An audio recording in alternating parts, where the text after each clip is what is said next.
Welcome to the Audiation in the Wild podcast with your hosts, Beau Taillefer and Eric Rasmussen. Season 2, Episode 25, Why We Teach the Way We Teach. All right, Eric, so we got a interesting question here.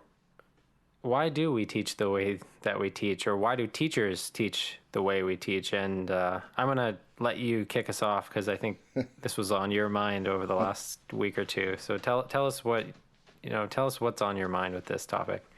Yeah, I was just talking to a colleague about, their teacher training, and she was mumbling about this and that, and like, well, why do you teach the way you teach? And it's like, I don't really know. Or, I just love teaching. I loved learning music when I was learning music and still do. But how do you teach children? It's like kind of the way she was taught, not the way she was taught to teach. And that opened up a whole can of worms. So we go to college to get a college degree, and we're taught how to teach in college, most places. And then you go into your first job, and your instinct is not to teach how you were taught to teach at all. It's how you were taught. So however your first or second or the one teacher that kind of captured you or moved you, and you teach kind of like how you learned. And you learned with counting, 1 and a 2 and a, if you're an instrumentalist. Or, if you've got a particular instrument or vocal or whatever. It's like how that teacher taught you and you were successful. Well, I was successful learning this way, so isn't that the way it would be successful for my kids, the ones I'm teaching? Or do you teach the way we were taught to teach because you didn't, have a music teacher that actually rubbed off on you in the way that made you want to teach that way? It's like I was successful that way, or using another way, or whatever. But are we taught to teach the way children learn is the bottom line of this conversation? Or are we taught to teach, from the methods, from understanding of the methods, which in college, it's sitting in a classroom taking notes. You're not teaching at all until very late in your 4 years at school. Totally. So does that give us enough to chew on right there to get started? Yeah. Let me... we're not teaching. We're in class. We're not learning to teach. We're in class learning about people that talking about teaching.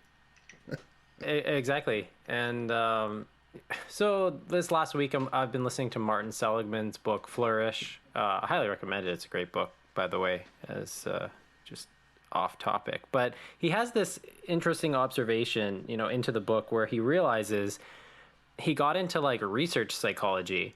But the research psychology, from his point of view, was so atomistic that it was separated from actually making people's lives happier and making people's lives better. And, this got me thinking, how does this translate in the realm of music? And I think this is what makes Gordon stand out above and beyond a lot of other learning theorists, is that not only was he able to go down atomistically, he was able to take his theories and make sure they were road tested empirically to actually improve people's music aptitude, improve people's achievement. And so he actually has a theory that's robust, but it actually is field tested and works in the classroom. And I see that's the problem with a lot of theoretical models. I mean, people can have ideas like, people need to learn theory, theoretical understanding, and need to learn note names, and need to learn all this stuff. But does it actually make people audiate better? And that's what we're talking about, is what are the techniques or the methods or the skills or the theories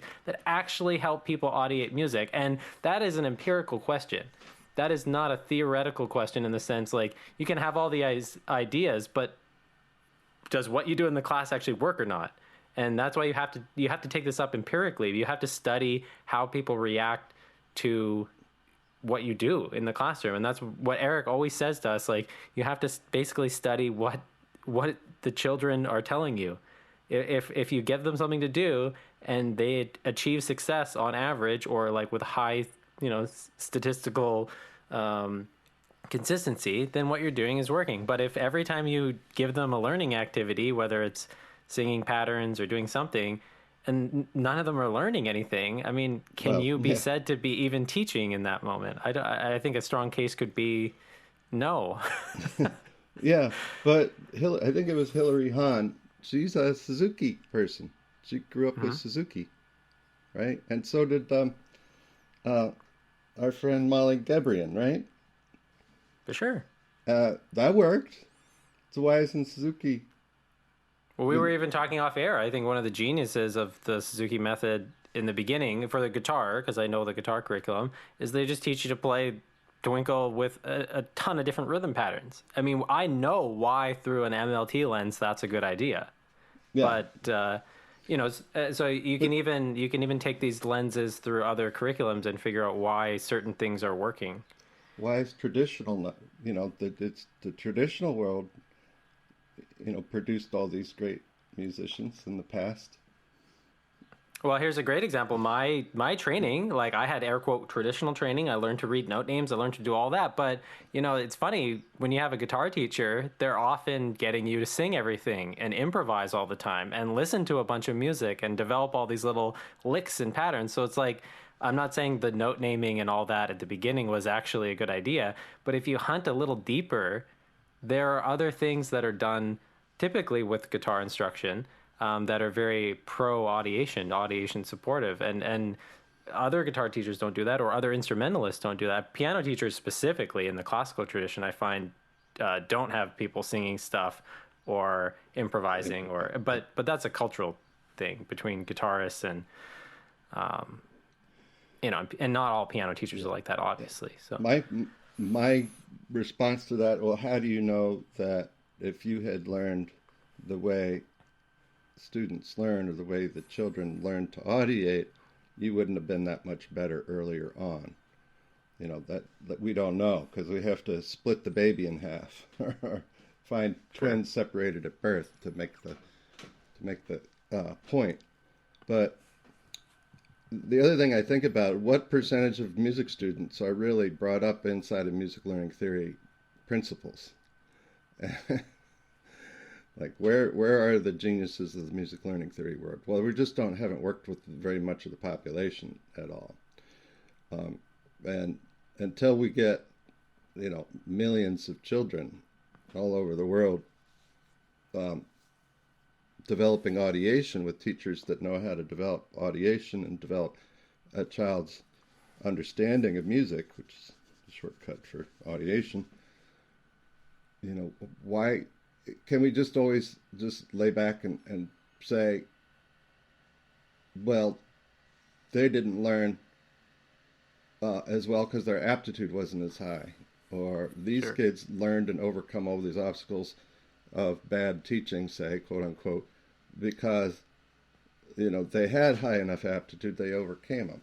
So it's like that. But this conversation went haywire in a way, and this person is great, and she's wonderful, and we have a really good relationship. But it's like, Yeah. but to talk across party lines Exactly. is you've got to set up, and we have a relationship, so it's just really cool that we can talk this way and not get upset. But it does go haywire because they have to reckon with the fact that how they were taught or how they were taught to teach, or their blend of those two things, or their love for putting bands together and meeting with the parents and all the stuff that goes into a band rehearsal. Hmm. That she just loves that stuff, and she teaches them names of notes, and they have to read their, and her band doesn't play in tune, and it doesn't have a lot of style, but she's one of the best around, public school band, and and it's fine. And she loves her work, but I just wonder what more, and how do we talk to people about how they're actually teaching? And when we talk about Gordon isn't a method, Sure. right? So it's like how you're taught to teach if you've studied music learning theory. Well, you weren't taught to teach. You were taught how children learn. Hmm. And then from that, there are things that you do that we're taught to teach, like the tonal patterns, rhythm patterns especially, and the sequence of skill development. But can we actually say that most people that have taken a professional course in music learning theory, one of the PDLCs that's offered at gimel.org, by the way, if anybody's up for professional training this summer, I strongly encourage you to do that. So Sure. that then you come home and be the author of your own curriculum. You're the one that's teaching yourself how to teach because the kids are telling you, because you're looking at it through the lens of how they're learning. And just because this teacher was, somebody that was inspirational when you were young, or because you went to college and you latched on to Orff or Kodai or comprehensive musicianship or Suzuki or Dalcroze, right? Hmm. Like those are the mainstays, and really these Suzuki and Orff and Kodai, those are highly bastardized versions of what they were intended to be overseas before they got here. So we have Americanized Suzuki, Americanized, all the other methods that we're talking about, or approaches, because some of those aren't logically sequenced, so they're technically aren't methods. They're um, other things. And then there's the curriculum books that you buy in elementary school, which has very little to do with audiation.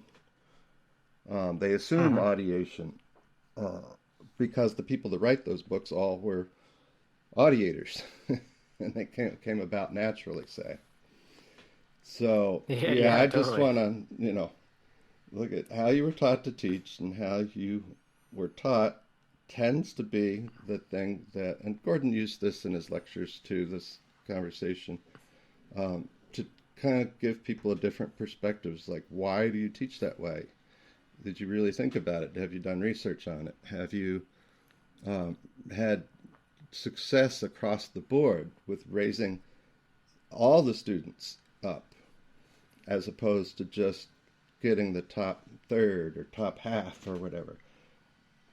That's a really good point. That's something Engelman talked about. It's if you have a curriculum or a method or a theory for how people learn, if it's helping the lowest performers, the people that actually struggle in that area, whether with achievement or aptitude, you really have something because it's obviously going to help the high performers. But people typically don't put this together. They'll have a set of teaching practices and it works with 10% of the kids and they get excited when it works with that. And then they think everything, if it doesn't work with the other kids, like something's wrong with the kids. But that's actually a sign that your teaching practices or theories or methods are off base a little bit. The other thing I wanted to mention is, Eric mentioned having discussions with other teachers, and he brought up something really important, like his relationship with this other teacher. When you have psychological safety with people, you can express your disagreements. I mean, Eric and I have had passionate disagreements about like certain things, like namely pitch letters and stuff like that. But I genuinely really respect where Eric's coming from. So when I tell him like, what I think, I don't feel personally like worried that's going to threaten our relationship. But I think that's important to have. And if I don't even recommend getting into heated debates with people who you don't feel like you can do it constructively with, because really, what are you going to profit from that? I mean, I don't really have any interest in saying like just going up to a classical style teacher and just saying classical in method, not in genre, and just saying like, oh, like you're not, you're not, what you're doing doesn't make sense or it's not working, because like how constructive is that going to be for their own teaching? I think it's generally better to, even with yourself, experiment with things and say like, okay, well, all these Suzuki teachers teach twinkle with all these different rhythm patterns, even though I'm like, in the MLT circle. What happens if I try to do that? And I've seen it gives you good results. So I have no doubt that that's a good technique to use in your teaching, possibly. But, you have to have this openness to experiment and see what actually works, not what you want to work. And that's like crucial. What works, not what do you think works, but doesn't work. Yeah. Now, I heard a recording of a college jazz ensemble, not in a music department, but it was a group of college kids who want to keep in their, keep playing. So it's what, intercollegiate kind of thing, I suppose, or intercollegiate, or intra. It was within the school, but anyway, they were playing, Take the A Train, the Duke Ellington version, and it just was swinging like a lead toilet seat. It was just,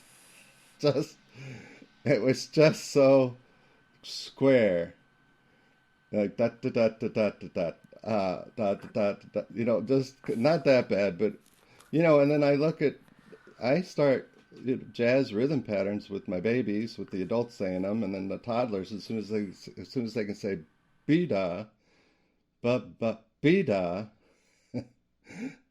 That's their first swing pattern. Ba ba be da. That's the first one. and I give it to them until they can do it. Yeah, and I always have at least one or two swing pieces in my lesson because it only takes a minute to do it. But swing and other rhythm, and I complain about this about the rhythm patterns that we see in typical music learning theory contexts. There's just not enough stylistic rhythm patterns, let alone swing, which is, you can get away with Hispanic.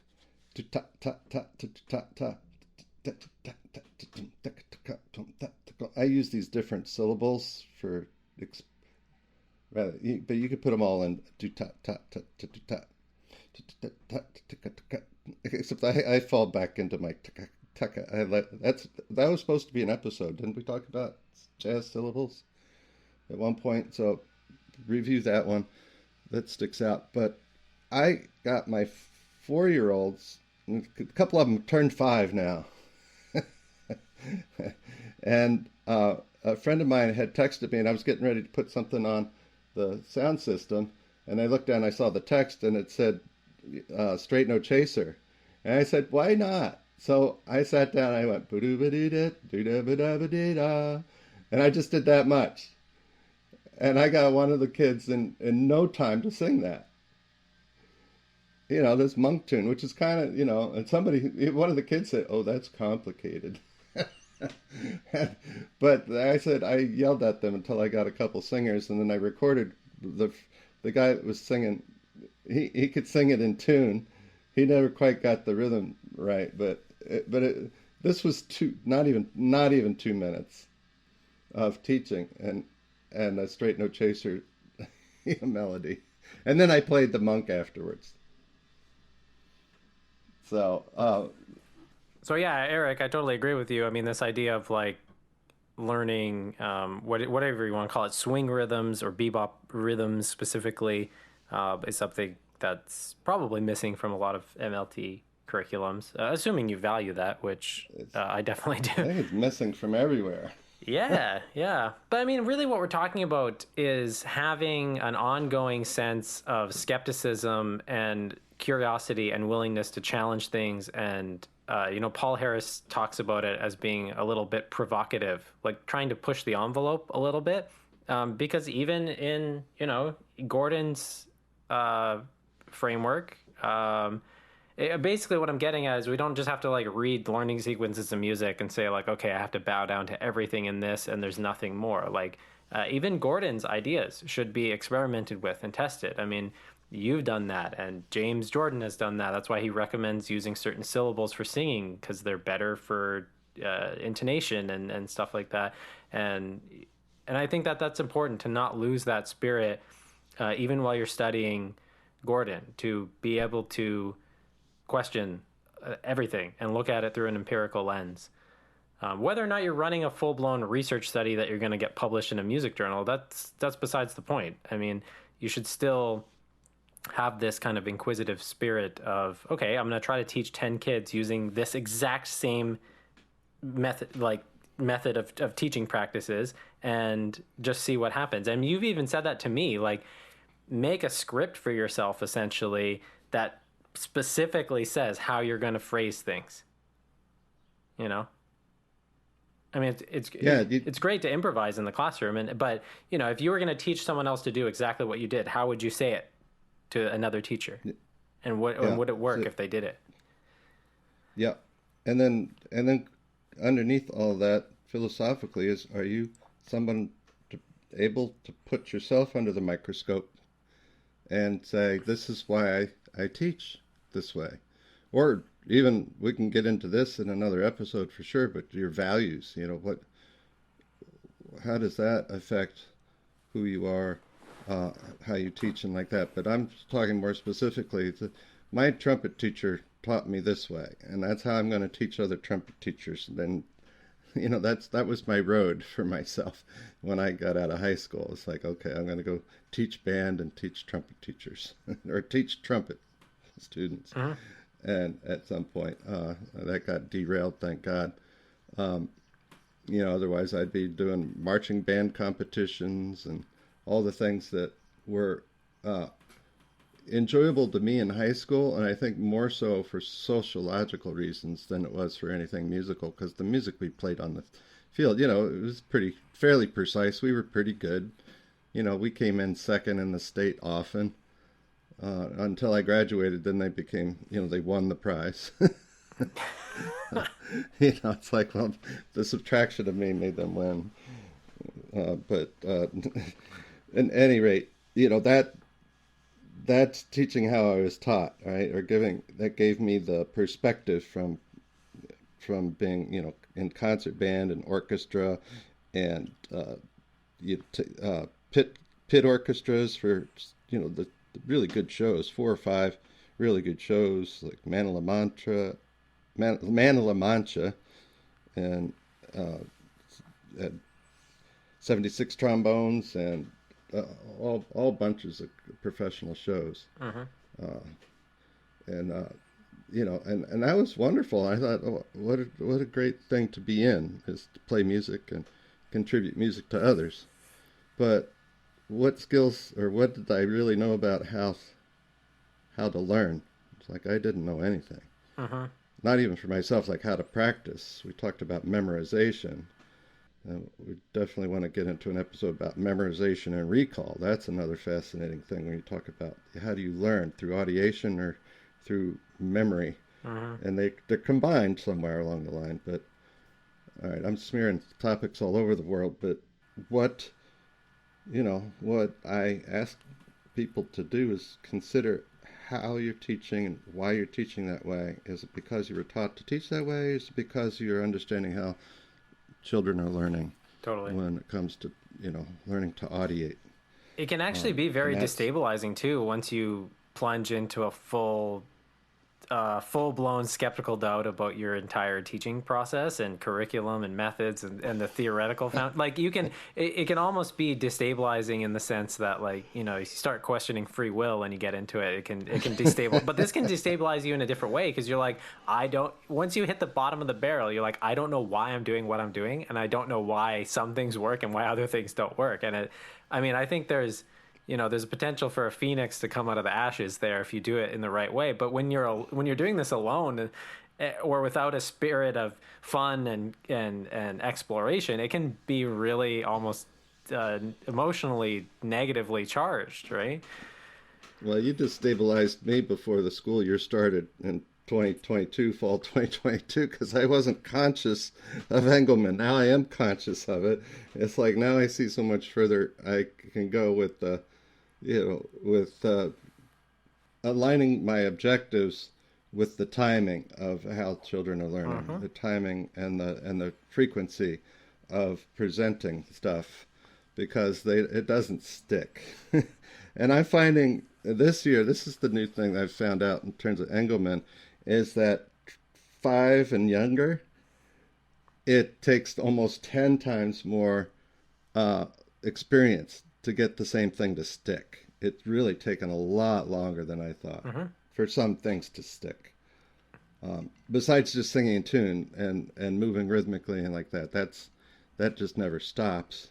But like a concept here and there, like resting tone, or little big beats and little beats, or tonality and meter. By the time I get to kindergarten and 6, 7 year olds, Hmm. like those concepts take a little, little bit longer than I ever thought. Even though the kids could respond appropriately, almost every lesson. But then you go back and ask them a question that has them recall the terms without you giving them to them. That it hits a roadblock pretty quickly And sometimes. that's an example of the type of empiricism that I'm talking about. Just a very pragmatic, practical kind of empiricism. Like, hey, I taught them the concept of resting tone. They know what it is right now, but can they recall it next week? And if not, how many repetitions and how do I space the recall? Like, how many repetitions of this teaching do I actually need to make it stick? I mean, those are very answerable questions if you